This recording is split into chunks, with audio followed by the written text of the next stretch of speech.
জুবিন গাৰ্গ হত্যা গোচৰৰ আজি তিনি অভিযুক্তৰ জামিনৰ ৰায় দিব আদালতে। সিদ্ধাৰ্থ শৰ্মা, শেখৰজ্যোতি গোস্বামী আৰু অমৃতপ্ৰভা মহন্তৰ জামিনৰ ৰায় দিব আদালতে। 22 জানুৱাৰীত জামিনৰ ৰায়দান সংৰক্ষিত ৰাখিছিল আদালতে। আজি অভিযুক্তৰ জামিন আবেদন নাকচৰ বাবে আবেদন জনাইছিল বিভিন্ন পক্ষই। গৰিমা গাৰ্গেও আবেদন জনাইছিল অভিযুক্তৰ জামিনৰ নাকচৰ। ইতিমধ্যে শ্যামকানু মহন্ত আৰু সন্দীপন গাৰ্গে প্ৰত্যাহাৰ কৰিছিল। সন্দীপন গাৰ্গৰ প্ৰত্যাহাৰ হৈছে জামিন আবেদন। আমি পুনৰবাৰ জনাইছো আজিৰ দিনটোত যেটো এক গোচৰৰ শুনানি আছে, বিশেষকৈ জুবিন গাৰ্গৰ হত্যা সন্দৰ্ভত যি অভিযুক্ত তিনি অভিযুক্তৰ জামিনৰ ৰায় দিব আজি আদালতে। সিদ্ধাৰ্থ শৰ্মা, শেখৰজ্যোতি গোস্বামী, অমৃতপ্ৰভা মহন্তৰ জামিন আবেদনৰ আজি শুনানি আছে। 22 জানুৱাৰীত জামিনৰ ৰায়দান যেটো সংৰক্ষিত ৰাখিছিল আদালতে আৰু আজি অভিযুক্তৰ জামিন আবেদন নাকচৰ বাবে আবেদন জনাইছিল বিভিন্ন পক্ষৰ। আজি সেই গোচৰৰ যেটো শুনানি আছে আমি পুনৰবাৰ জনাইছো। ইতিমধ্যে এই বিষয়টোক লৈ গৰিমা গাৰ্গেও আবেদন জনাইছিল অভিযুক্তৰ জামিনৰ নাকচৰ। পুনৰবাৰ জনাইছো যেটো আইনী প্ৰক্ৰিয়া ইতিমধ্যে চলি আছে আদালতত আৰু আদালতত আইনী গোচৰটোৰ সন্দৰ্ভত বা হত্যাৰ গোটেই গোচৰটোৰ সন্দৰ্ভত আইনী প্ৰক্ৰিয়া সমান্তৰালকৈ যেটো যি অভিযুক্ত আছে সেই তিনি অভিযুক্তৰ আজি জামিনৰ শুনানিও গ্ৰহণ কৰিব আদালতে। কাৰণ 5জনকৈ যি অভিযুক্ত এতিয়াও জেলত আছে আৰু সেই 5 অভিযুক্তৰ আজি অধিবক্তা আছিল, সেই অধিবক্তাই জামিন আবেদন যেটো দাখিল কৰিছিল। ইতিমধ্যে সন্দীপন গাৰ্গ আৰু শ্যামকানু মহন্তৰ জামিন আবেদন নাকচ আছে। সমান্তৰালকৈ আন তিনি অভিযুক্ত অমৃতপ্ৰভা মহন্ত, শেখৰজ্যোতি গোস্বামী লগতে সিদ্ধাৰ্থ শৰ্মা, এই তিনি অভিযুক্তৰ যেটো আজি জামিনৰ ৰায়দান কৰিব আদালতে। আজি ৰায় দিব কি হয় কি নহয় ইয়াক কিছু সময় পিছতে আজিৰ দিনটোৰ ভিতৰতে গম পোৱা যাব। কিন্তু জুবিন অনুৰাগীসকলৰ মাজতো যথেষ্ট উৎকণ্ঠা আছে আৰু আচলতে কোনেও বিচৰা নাই যে এই যি 5 অভিযুক্ত এই 5 অভিযুক্ত মুকলি আকাশৰ তললৈ আহক বা সমান্তৰালকৈ জামিন লাভ কৰক। গতিকে সেই জামিন আবেদন নাকচৰ বাবে বিভিন্ন পক্ষই ইতিমধ্যে আবেদনো কৰিছে আদালতৰ ওচৰত বা গোচৰ উতৰিছে। সমান্তৰালকৈ জুবিন পত্নী গৰিমা গাৰ্গেও এই ক্ষেত্ৰত আবেদন জনাইছে যে এই যি অভিযুক্ত সেই অভিযুক্তৰ জামিন আবেদন নাকচ হওক। 22 জানুৱাৰীত যি জামিন আবেদন আছিল সেই জামিন আবেদনৰ শুনানি সংৰক্ষিত ৰাখিছিল আদালতে আৰু আজিৰ দিনটোত অৰ্থাৎ 30 জানুৱাৰীৰ দিনটোত যেটো জামিনৰ আজিৰ শুনানি আছে আজিৰ দিনটোত শুনানি গ্ৰহণ কৰিব আদালতে। এই মুহূৰ্তত আমাৰ সাংবাদিক অনুপ নাথৰ সৈতে পোনপটীয়াকৈ সংযোগ স্থাপন কৰিছো। অনুপ, আপোনাৰ ওচৰলৈ আহিছো। আচলতে আজি দিনটোৰ জুবিন অনুৰাগীসকলো যথেষ্ট উৎকণ্ঠিত হৈ আছে কাৰণ কোনেও আচলতে বিচৰা নাই যে যি 5 অভিযুক্ত সেই 5 অভিযুক্ত কোনো প্ৰকাৰে আচলতে হাৰি যাওক বা মুকলি আকাশৰ তললৈ আহক। আজি দিনটোত যেটো আদালতে এই শুনানি গ্ৰহণ কৰিব তিনি অভিযুক্তৰ জামিন আবেদনৰ শেহতীয়া কিছু পৰিৱেশ বা আপডেট এই মুহূৰ্তত জানি ল'ব বিচাৰিছো। অনুপ, নিশ্চয়কৈ জুবি যে যি দুগৰাকী দেহৰক্ষী আছিলে, দেহৰক্ষী দুগৰাকী আৰু সমান্তৰালকৈ অমৃতপ্ৰভা মহন্ত, এই তিনিগৰাকী যি অভিযুক্ত আছিলে সেই অভিযুক্তৰ যি জামিন আবেদন সেই জামিন আবেদনক লৈ আজি যি শুনানি সেই শুনানি প্ৰক্ৰিয়া চলিব আৰু শুনানি প্ৰক্ৰিয়াৰ অন্তত আচলতে কি ধৰণৰ ৰায় প্ৰদান কৰে সেয়া যথেষ্ট লক্ষণীয় হ'ব বা আৰু চৰ্চাৰ বিষয় হ'ব। গতিকে বৰ্তমান যিহেতু উৎকণ্ঠা যি ধৰণৰ আছে যে জুবিন অনুৰাগীসকলৰ যি ধৰণৰ উৎকণ্ঠা আছে বা জুবিন গাৰ্গৰ যি পৰিয়ালে বৰ্তমান যিহেতু তেওঁলোকে যে অধীৰ আগ্ৰহেৰে ৰৈ আছে যে এই যি জামিন আবেদন আছে বা জামিন আবেদন আছে এই জামিন আবেদন যাতে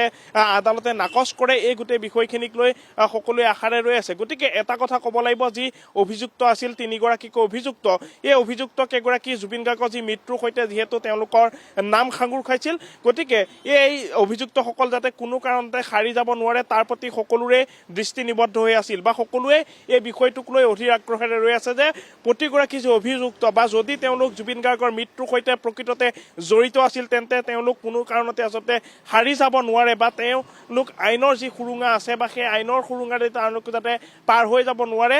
তাৰ প্ৰতি সকলোৰে দৃষ্টি নিবদ্ধ হৈ আছে। গতিকে আদালতৰ যি ধৰণৰ প্ৰক্ৰিয়া আছিল, আৰক্ষীৰ যি তদন্ত প্ৰক্ৰিয়াৰ অন্তত চাৰ্জশ্বীট দাখিল কৰাৰ পাছত যি ধৰণৰ শুনানি প্ৰক্ৰিয়া চলিছিল, আজি 6টো শুনানি প্ৰক্ৰিয়া। গতিকে এই 6টো শুনানি প্ৰক্ৰিয়াত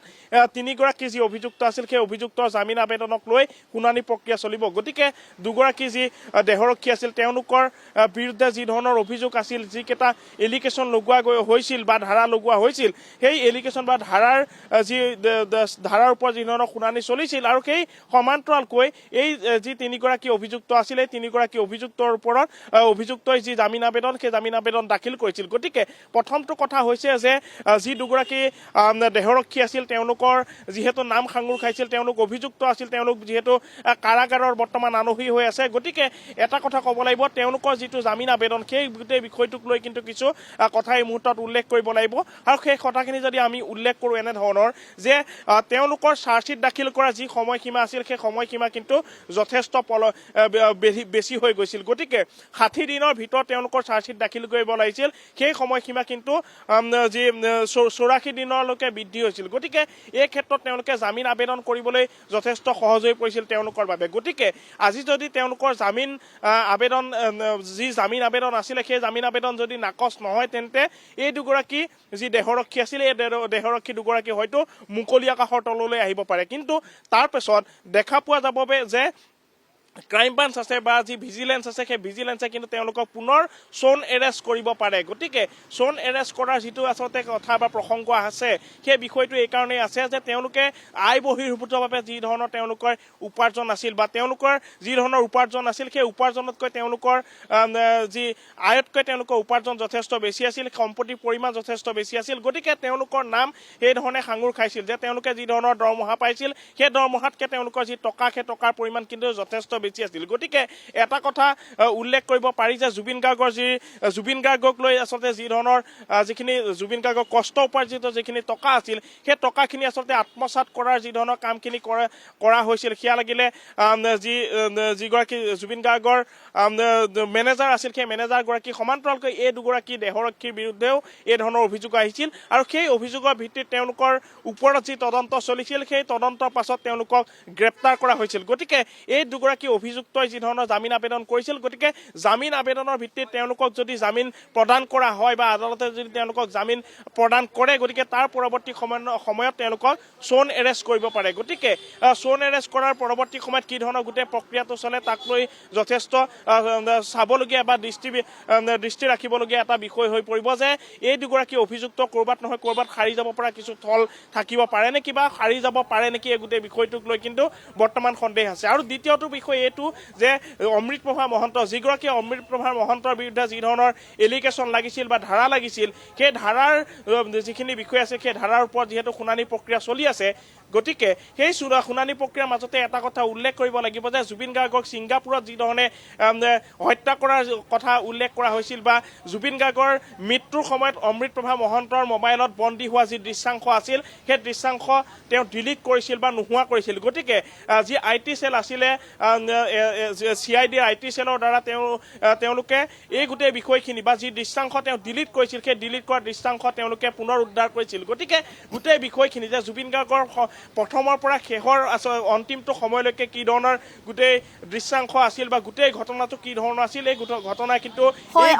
এটা কথা সুধি ল'ব বিচাৰিছো হয় যেটো আজি তিনি অভিযুক্তৰ জামিনৰ ৰায় আদালতে দিব গতিকে আপুনি ইতিমধ্যে উল্লেখ কৰিছে দুগৰাকী দেহৰক্ষী সমান্তৰালকৈ অমৃতপ্ৰভা মহন্তৰ গোচৰৰ শুনানি হ'ব কিন্তু সমান্তৰালকৈ আন দুই অভিযুক্ত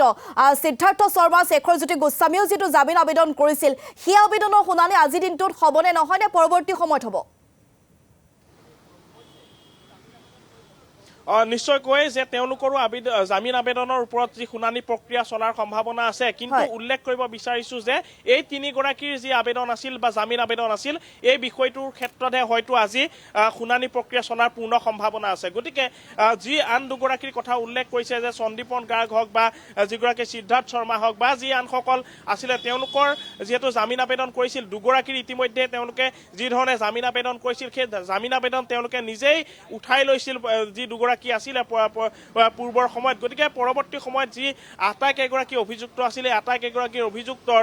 সময় অনুসৰি তেওঁলোকে জামিন আবেদন দাখিল কৰিব কিন্তু দাখিল কৰাৰ পাছত কিন্তু যি ধৰণৰ শুনানি প্ৰক্ৰিয়া চলিব বিচাৰ প্ৰক্ৰিয়া চলিব এই আদালতে গোটেই বিষয়খিনি বিশ্লেষণ কৰিব বা আদালতে গোটেই বিষয়খিনি চালি জাৰি চাব যে কেনেধৰণৰ বিষয়ত তেওঁলোকে জামিন আবেদন কৰিছে কোনখিনি বিষয়ত তেওঁলোকে সাৰি যোৱাৰ সম্ভাৱনা আছে বা জামিন লাভ কৰাৰ সম্ভাৱনা আছে গোটেই বিষয়খিনি তেওঁলোকে চালি জাৰি চাব বা গোটেই বিষয়খিনি যিহেতু বিচাৰহীন বিষয় গতিকে বৰ্তমানে স্পষ্টকৈ কৈ দিব পৰা নাযাব যদিও তেওঁলোকে জামিন আবেদন দাখিল কৰিছে যদি জামিন আবেদনৰ ভিত্তি আছে বা তেওঁলোকে জামিন পোৱাৰ ভিত্তি আছে তেন্তে তেওঁলোকে জামিন পাব পাৰে কিন্তু এটাই কথা উল্লেখ কৰিব বিচাৰিছো যে আটাইকেইগৰাকী যি অভিযুক্ত আছিল তাৰ ভিতৰত যি দুগৰাকী